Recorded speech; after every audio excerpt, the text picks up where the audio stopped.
UP के जनपद कानपुर देहात में अपने पैतृक गांव पौरख दूसरी बार आ रहे देश के राष्ट्रपति कार्यक्रम में देश के प्रधानमंत्री नरेंद्र मोदी और उत्तर प्रदेश के मुख्यमंत्री योगी आदित्यनाथ सहित राज्यपाल आनंदीबेन पटेल भी कार्यक्रम में शामिल होंगी। साथ ही साथ कई बड़े उद्योगपतियों के कार्यक्रम में आने की संभावना है।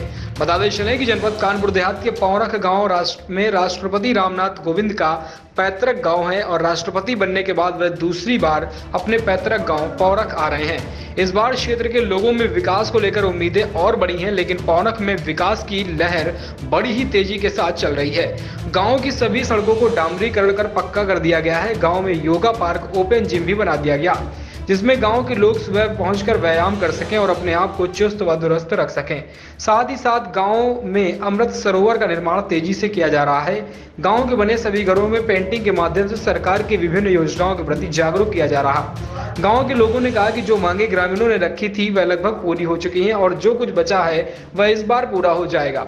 कार्यक्रम में देश के प्रधानमंत्री के आने से लोगों की उम्मीदें और भी बढ़ी हैं। इस बार क्षेत्र के लोगों को रोजगार के साधन भी मिलेंगे। उद्योगपतियों के आने से कहीं न कहीं यहां पर व्यापार के नए आयाम खुलेंगे, लोगों को रोजगार भी मिलेगा। गांव में प्रवेश करते ही गांव का झलकारी बाई इंटर कॉलेज बना, जिसे रंग रोगन कर सजा दिया गया है। इसके बाद गांव का वह पुराना मंदिर जहां महामहिम राष्ट्रपति पूजा अर्चना किया करते थे, वहां पर भी व्यवस्थाओं को चुस्त व दुरुस्त किया जा रहा। अंबेडकर पार्क की पुरानी प्रतिमा को हटाकर वहां पर स्थान पर दूसरी लगाई गई है और जो है जिसका अनावरण आने वाली 3 जून को कर दिया जाएगा।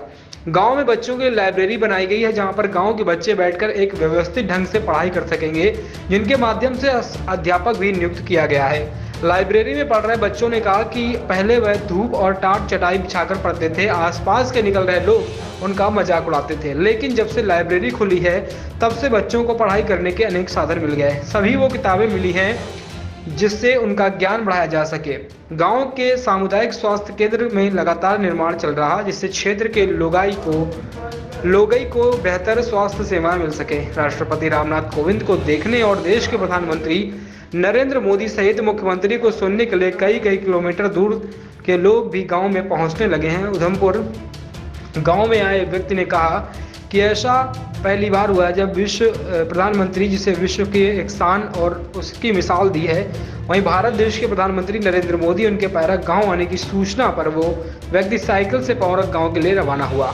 अब वह पहुंचकर उसने कहा कि गांव में पहुंचकर उसने अपने आप को गौरवान्वित महसूस किया। साथ ही साथ आपको बताते चले कि राष्ट्रपति, प्रधानमंत्री, मुख्यमंत्री और राज्यपाल को सुनने के लिए एक विशालकाय जर्मन हैंगर जिससे वाटर प्रूफ टेंट की व्यवस्था की गई है।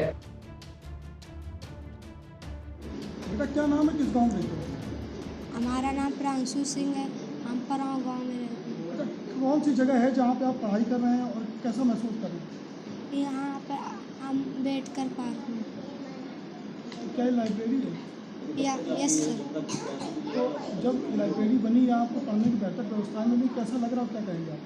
जब लाइब्रेरी नहीं थी तो हम लोग धूम में पढ़ते थे, हमको पसीना आता था। मेरे सर पढ़ाते तो उनको भी पसीना आता था। हम लोग टाट पट्टी में बैठते थे।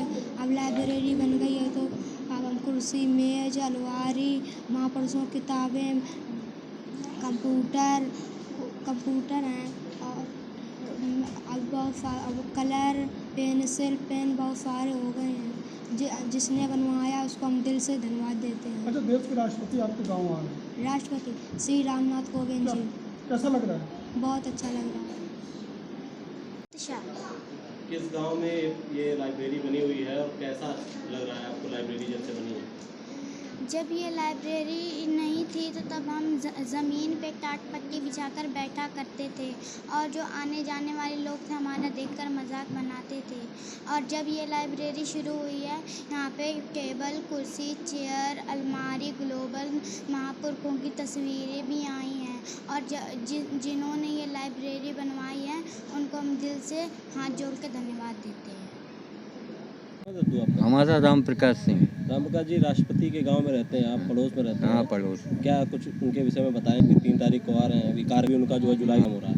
वो तारीख को यहाँ आ रहे हैं। काफ़ी काम पहले हो गए हैं, अब जुमा आगे हो गए हैं। ये सब कुछ क्रम निश्चित हो रहे।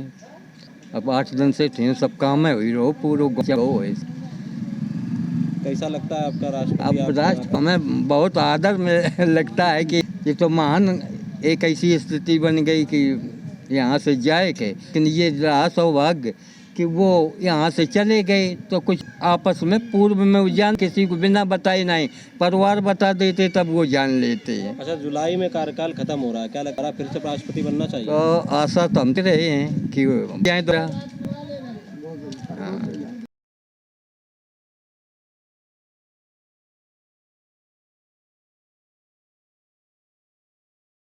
वास्तव सुप्रा जी किस गांव में रहते हैं और राष्ट्रपति जी का आगमन है, क्या लगता है आपको, कितनी खुशी?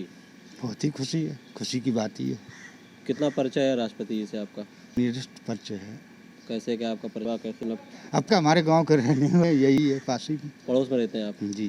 3 तारीख पर आ रहे हैं तो क्या कुछ बदलाव या जब से राष्ट्रपति बने गांव के लिए कुछ क्या हो, कोई ऐसा हुआ जो आपको अच्छा लगा?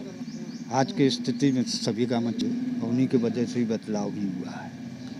देश का राष्ट्रपति आपके गांव का है तो कैसा लगता है आपको, कैसा महसूस ये तो गर्व की बात है, हम लोगों को सौभाग्य की बात है। राष्ट्रपति जी आप उनसे मिलेंगे क्या, और जो है मांग करेंगे उनसे, क्या कुछ और तस्वीर बदलनी चाहिए? और हम तो गाँव वालों करे हैं, सभी लोगों की इच्छा है कि हमारे गाँव को अन्य ज़्यादा से ज़्यादा विकास हो सके। अधिकारी अभी आए, आप मिले, किसका कि आप लोगों को मिलने का क्या कुछ है, मुलाकात होने का कि आप तो हैं? क्योंकि अब अधिकारियों से मिलने के लिए तो संयोग तो बनेगा तो सभी लोग मिलेंगे, काफ़ी और प्रतिनिधि मंडल भी हुआ है गांव को मिलने के लिए।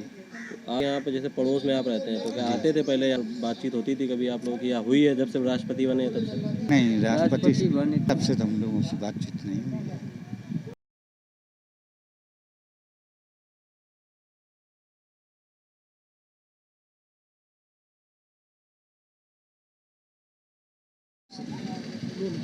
क्या नाम है आपका? जवाहरलाल। ये बताइए, रामनाथ कोविंद जी आ रहे हैं, प्रधानमंत्री भी आ रहे हैं, यहाँ पर मुख्यमंत्री भी आ रहे हैं, कैसा महसूस हो रहा है आपके गांव में, क्या बदलाव देखने को मिल रहा है? मेरे को इतना खुशी है कि मैं तो यहाँ का रहने वाला नहीं हूँ, मैं तो उधमपुर से आया हूँ, केवल इनके नाम पर कि इसकी नीतियाँ अच्छी हैं और सारे सब कुछ अच्छा है, इसलिए मैं आया, यहाँ आया और उनसे मिलने के लिए आया। कैसे मिलूँगा वो तो परमात्मा जाने, लेकिन ऐसे सचेबल आदमी, धर्मात्मा आदमी मेरे लाइफ में 70 साल में मैं सब किसी पार्टी की अवहेलना नहीं करती हूँ, लेकिन ये पार्टी के पास ना तो वंशवाद है ना जातवाद है, मतलब केवल एक विकासवाद है, समाजवाद है, विकासवाद है और सबका साथ है, विकास सबका साथ सबका विकास के लिए ये जीता है। और